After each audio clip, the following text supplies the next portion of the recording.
আজকের এই সমাবেশ থেকে এই দাবিটুকু করছি, অবিলম্বে নরসিংদীতে যে ঘটনা ঘটে গেছে, আপনারা বলছেন সব অপরাধী ধরা পড়েছে, ঠিক আছে, কিন্তু তার সমস্ত প্রমাণ এখানে বলবৎ রয়েছে। ফলে অবিলম্বে এই ঘটনার সুষ্ঠু নিরপেক্ষ বিচার এবং দৃষ্টান্তমূলক শাস্তি দিন, এবং অতীতে যেই ঘটনাগুলো ঘটে গিয়েছে সেই সকল ঘটনার শাস্তি নিশ্চিত করতে হবে।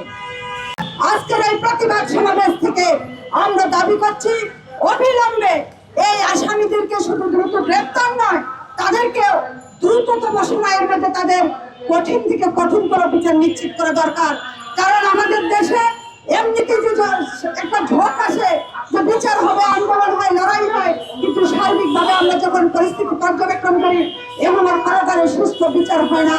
সেই জন্য আজকে যারা ক্ষমতায় রয়েছেন সেই ক্ষমতাকে প্রশ্ন করতে চাই, তাহলে কিভাবে, তাহলে অতীতের যে ধারাবাহিকতা সেই ধারাবাহিকতা তো বর্তমানে চলছে।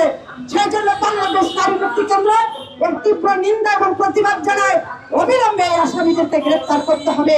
বন্ধুগণ, সেই সাথে বলতে চাই, আজকে রমজান মাস চলছে আমাদের দেশে, এখানে বর্তমানে যে বাজারের যে পরিস্থিতি, এখানে দ্রব্য মূল্য নিয়ন্ত্রণহীন, সাধারণ মানুষের নাগালের বাইরে, মানুষ কিনতে পারছে না।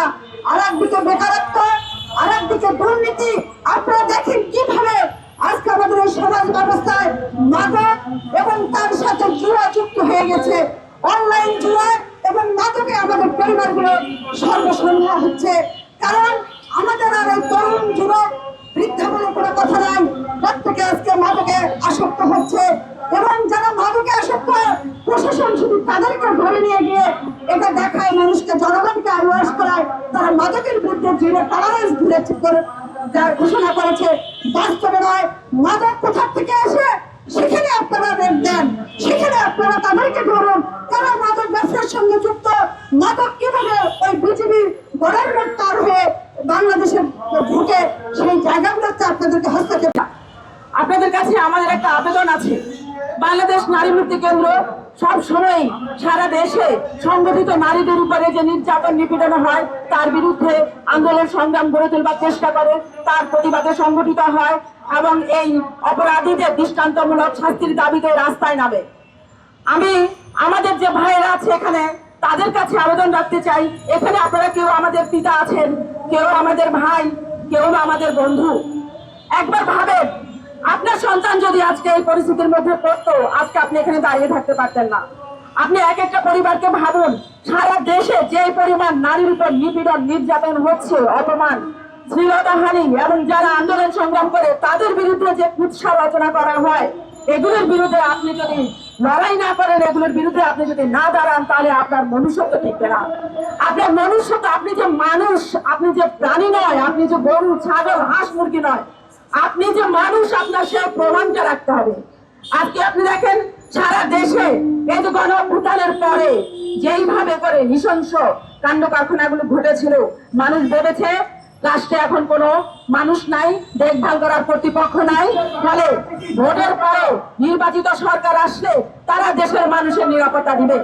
সেই নিরাপত্তা আমরা দেখছি না। একটা নারীকে, একটা কিশোরীকে তার বাবার হাত থেকে ছিনিয়ে নিয়ে হত্যা করা হয়েছে। তার আগে 15 দিন ধরে এই হত্যাকারীরা ধর্ষণ করে বুক ফুলিয়ে ঘুরে বেরিয়েছে, তাদেরকে আইনের আওতায় আনা হয় নাই। বিচার চেয়েছে বলে সেই নারীকে হত্যা করা হলো। তাহলে এই যে এতটুকু সময় পাওয়া গেল, সেই সময়ের মধ্যে এই হত্যাকারীদের, এই ধর্ষণকারীদের যদি গ্রেপ্তার করা হতো, তাহলে এই মেয়েটার এই পরিণতি হতো না। আমরা আপনাদের কাছে এই আবেদন জানাতে চাই, আপনারা মনে রাখবেন, একটা দেশে একটা নারীর অবস্থান যদি এরকম হয়, তাহলে সেটা দিয়ে বুঝবেন এই দেশের পরিস্থিতিটা কি।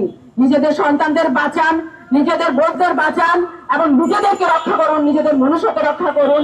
সকল বিবেকবান মানুষের কাছে আমি এই আবেদন রাখছি।